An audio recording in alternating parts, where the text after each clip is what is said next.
Well, the flavor of the year may be a gag made up by marketing experts. But in 2007, the new Oxford American Dictionary gave its distinction word of the year to a very down-to-earth term, locavore, a person that limits his or her food supply to what is grown and produced within a restricted radius.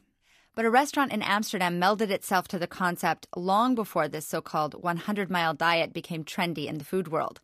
It's called De Kaas, one of the most respected kitchens in Amsterdam, and it's been feeding its customers for 7 years from its own garden plot in Frankendale Park. The concept behind the 3-course dinner menu is really quite simple. You get what the chef himself picked ripe from the garden that very day. De Kaas fed Alison Hawkes one night, and she brings her story to us as course 2.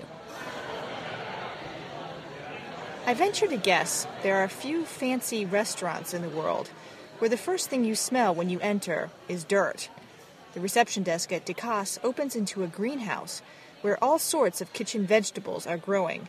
Tomatoes, varieties of basil, pepper plants, spinach, cucumbers, even a few peach trees. A host walks my husband, Tony, and I to our seats. Instead of a many-paged menu with choices of everything under the sun, we see a small card listing 3 courses. Good evening. This and nothing else will be our meal. We have a toasty with some Dutch cheese and some Moriers. This is a type We are of mushroom. instantly impressed. When I think of food from the Netherlands, the first thing that comes to mind is hydroponic tomatoes or the giant processed food company Unilever. The leek in the cheese is really nice. Very creamy. This isn't a nation that's exactly built a reputation out of fresh ingredients from sunny gardens. I don't know that you know. I've never liked pickled onions before now. Before this moment. We're just finishing up our hors d'oeuvres when De Kaas manager Ronald Kunis explains the restaurant's core philosophy. You eat what they serve you. Sort of like going home to mom's house, except better. The people who come here, everybody eats the same. You only can say what you don't want to eat. The menu is for everybody the same. It's 3 small starters, a main and a dessert. That's the way we work.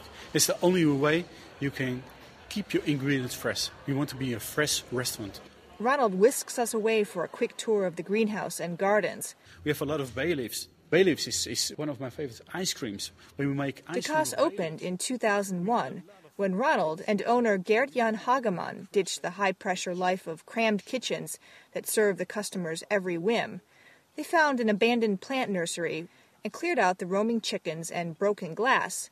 It became what can only be described as a garden oasis, hidden inside a packed urban landscape. This is a New Zealand spinach. Beautiful. It's nice to work with room temperature or cold salad. Beautiful. Most of the food, we learn, is grown on a 1,000-square-meter plot about a 20-minute drive away, and by participating local farmers who grow De Kaas seedlings. The chefs like heirloom varieties, 18 different varieties of tomatoes, for example. These are the first tomatoes are coming. So you see how fast it is going.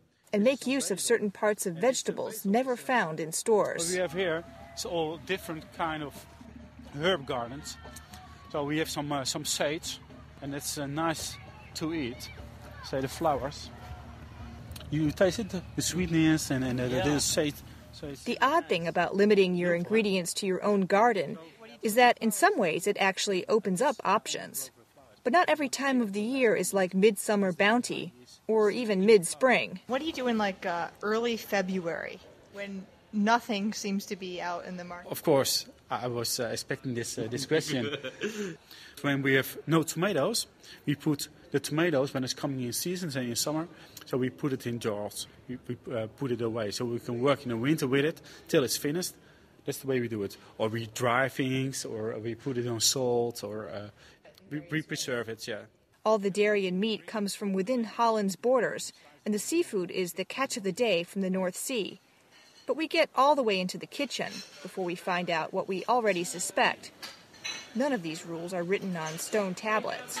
Come on, did you really think De Kaas was making do without vanilla, or black pepper, or olive oil? We get box seats in the kitchen, and in no time at all, sit face-to-face with our appetizers. First, we're going to serve a salad of finely chopped fennel. We can tell from in here that the restaurant is quickly filling up. The orders are coming in like mad, and the cooks are tossing more and more lobsters onto the grill, as head chef Maynard Heyer directs. Yes, alsjeblieft, bij die 5. So we cook them shortly in advance. We split them, we clean them, and then we put them on the barbecue to cook them for the rest. They were delicious. Thank you very much. North Sea, right? No, these come from Canada. If you buy your lobsters from Amsterdam or from Holland, they always come from the Oosterschelde, but they are so little you can't do it. But don't tell anyone. Yeah, wait a second. I thought this was a local place. Sorry? I thought everything was local. Everything is local, yeah, of course. But we have to have some value also in the menu. I'm okay with that, but only because it's really hard to argue with a grilled lobster. I don't care where it's from. I found out that neither does the table of students and teachers that's just arrived from the University of Gastronomic Science in Bra, Italy. They've come to discover what the Dutch can do. The school was founded by the Slow Food Institute, perhaps the most authoritative opinion on locavore eating. We tend to be locavore. We try to sustain the local farmers, the local production, but in a good sense way. We are not food Taliban as well. Nicola Perullo is academic coordinator for the university.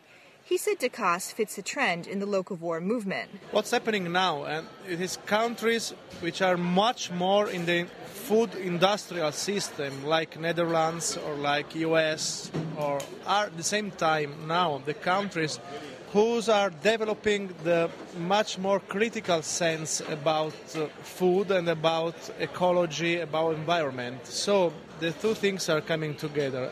On that note, we savor our main course of duck breast, and then on to dessert and some fine Dutch cheeses. Now we know those are local. I grab Ronald for a second and ask if he sees himself as part of a movement. But he won't be pigeonholed. And, of course, there are always some people that want to give you a name or put you as in a corner, or we do our own thing. We think about what we are doing, and we think about the future. You guys were doing this way before it became a movement. I don't know when it starts, I realized later that this is where movements start, with a few people, then more, coming around to a certain philosophy. It doesn't have to be broadcast or even have a name. You just have to live it. Or, in the case of Dakas, serve it on about 10 dozen plates every night. For Deutsche Welle Radio, this is Alison Hawks, feeling full but not stuffed in Amsterdam.